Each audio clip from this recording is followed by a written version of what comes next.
Have you ever heard of the Satyr Square or the Templar Magic Square? Because I hadn't until yesterday, and newsflash, it might just have been decoded for the first time, properly, in 2,000 years.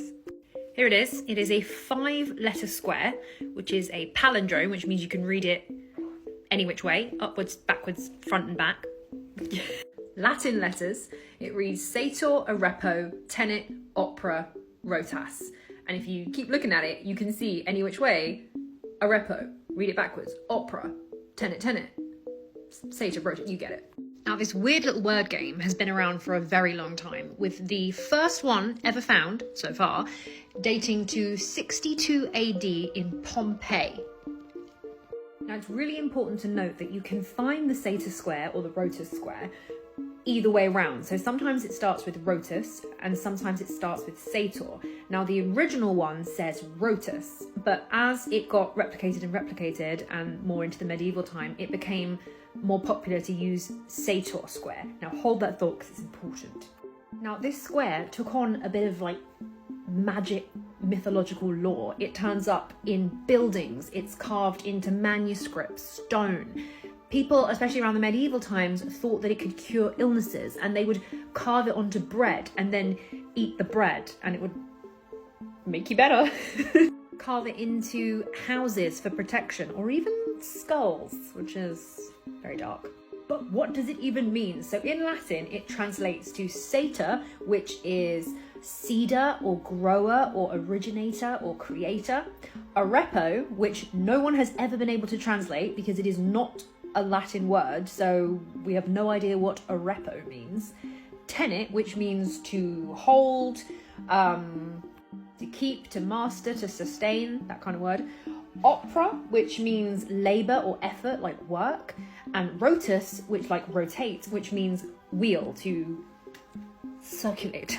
So the first like proper study into the Satyr Square was in the 1800s, and people have been trying to decode and translate what exactly this could mean and why the hell somebody wrote this down in the first place. So like a direct translation could mean the sower Arepo, if that's a name, works the wheels with care.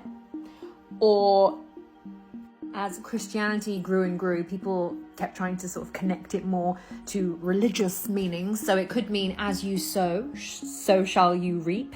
Say that 10 times fast. Or the creator preserves his work. Someone also works out that there is a potential anagram that says Pater Noster, which means our father in Latin, and then A and O, which are the symbols of like Alpha and Omega, the beginning and the end. However, there is a new translation. This gentleman, called Bob Grenier, who is a scientist volunteering at the Martin Fleischmann Memorial Project YouTube, is doing a deep dive research into the Satyr Square and connecting it to his research and experimentation in low energy nuclear reactions, essentially cold fusion. Now, I know you're like, wait, what does low energy nuclear reactions have anything to do with this old Roman satyr word game? But trust me, trust the process, it's connected. Bob's research is showing that under the right conditions, elements can go through something called a fractal toroidal moment, which is a really posh word for a vortex or a whirlwind or a rotating rotus.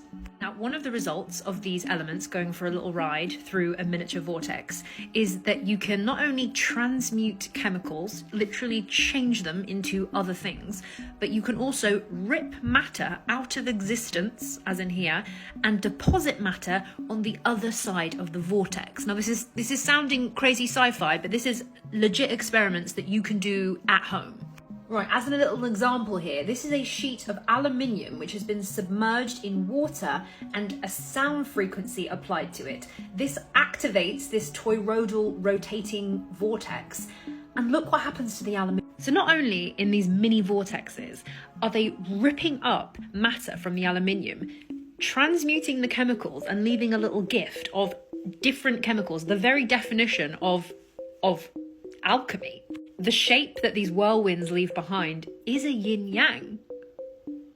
So in the nutshell of nutshells, it's possible through this quite simple process of creating mini vortexes through moving water and turbulence, sound frequencies. You can create and destroy matter and change chemicals. What does it have to do with the Sator Square? So back to Pompeii, where the Rotus Square originated.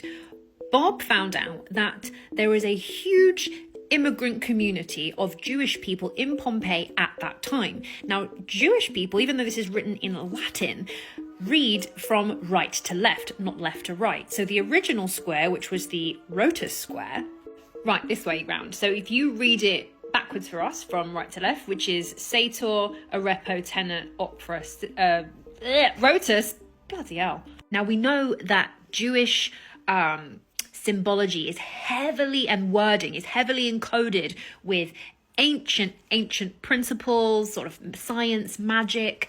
It's why the Masons and the Templars have a lot of Jewish imagery. Is it possible that somebody from the ancient Jewish community moved to Pompeii and created this in the modern Latin, but encoded some secret knowledge about ancient science? Bob theorizes that Arepo, that nobody's been able to translate for like 2,000 years, potentially could be A to O, alpha to omega,